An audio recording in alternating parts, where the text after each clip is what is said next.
Let's say go. I know that this really isn't the character you say let's say go for, but it was either that or have Starscream shoot him directly in the face. I think this is the better option. From Transformers Legacy Evolution, this is the Voyager class Metalhawk. And yes, I do want to keep calling him Tigerhawk. And in case you can't tell, because I couldn't tell until I actually saw him in person, this is an extensive retool of Kingdom Cyclonus. Yeah, I honestly thought that this was going to be a G-Axis remold, because, I don't know, I guess I can't make out basic details in photos. Look, I never claimed to be that smart, okay? So, what is Tigerhawk's whole deal? Dude, I don't know. I think he's from... I'm gonna say Victory.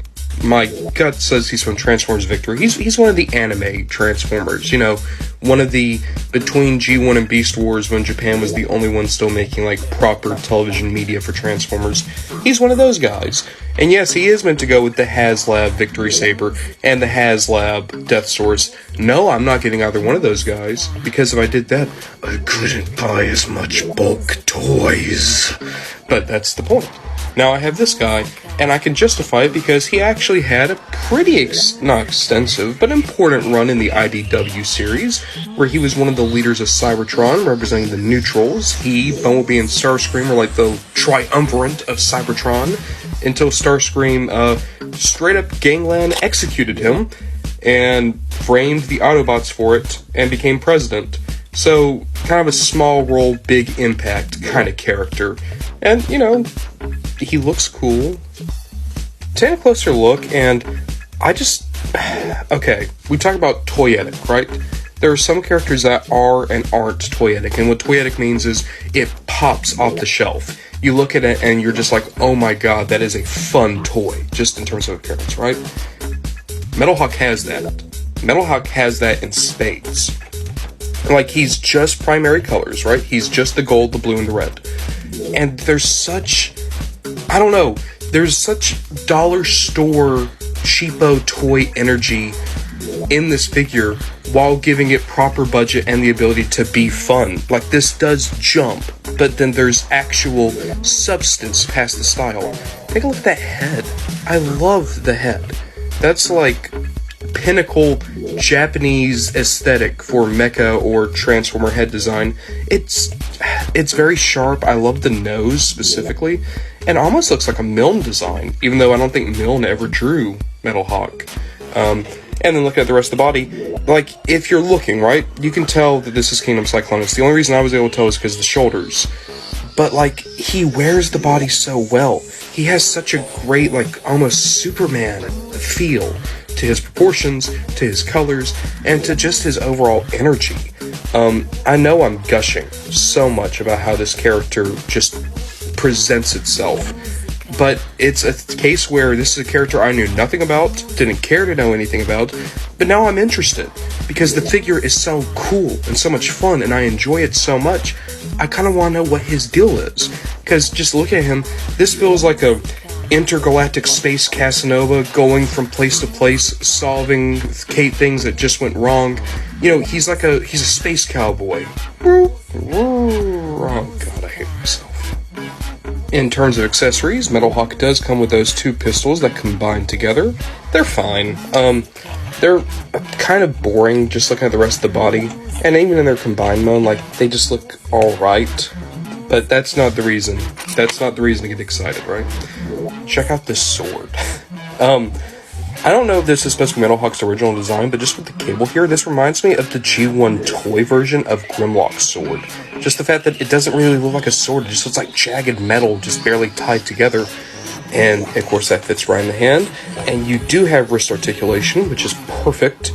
So, yeah, just even in terms of the accessories, this guy feels so fulfilled.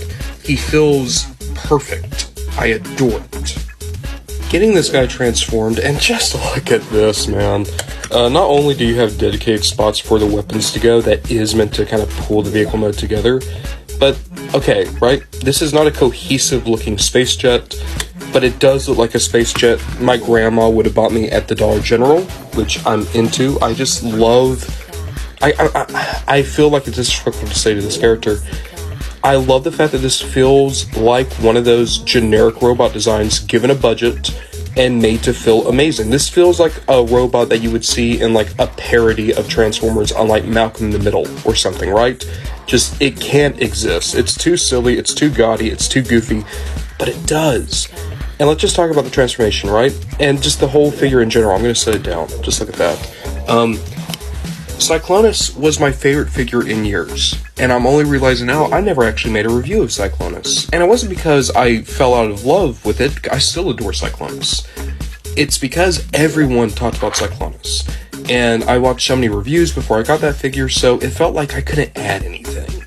This guy, because I had no interest in him at all, I didn't keep up with any of the coverage, I didn't look at the photos, I didn't watch any reviews, but I saw him in the stores, and that's when it clicked, oh my god, this is a Cyclonus. I thought that this, like I said before, I thought this was a G-Axis remold. But just having it in hand and re-experiencing it, and not having any of the hype like I had with Cyclonus, it just reaffirms this is an amazing toy. And it's an amazing toy with a very unique aesthetic for Transformers in that it doesn't really look like a Transformer. It looks like one of those cheapo pseudo knockoffs. So with all that said, I can't recommend this guy enough if you're into Transformers. Let me add that caveat. If you're just really into Transformers and you want a complete shelf or you want some oddballs, this guy's great. Try to get him on sale, because I think you're going to have an easy time getting him on sale just because he's not a major character, and he's coming out the same way as Tarn, and we all know who's going to have more excitement between him and Tarn. With all that said, I can't recommend this to anyone who's not just an absolute diehard Transformer fan, because he's not that important a character, and he is pretty expensive. He's, Voyagers are getting nearly $40 now. I would say if you're into just fun toys in general, right?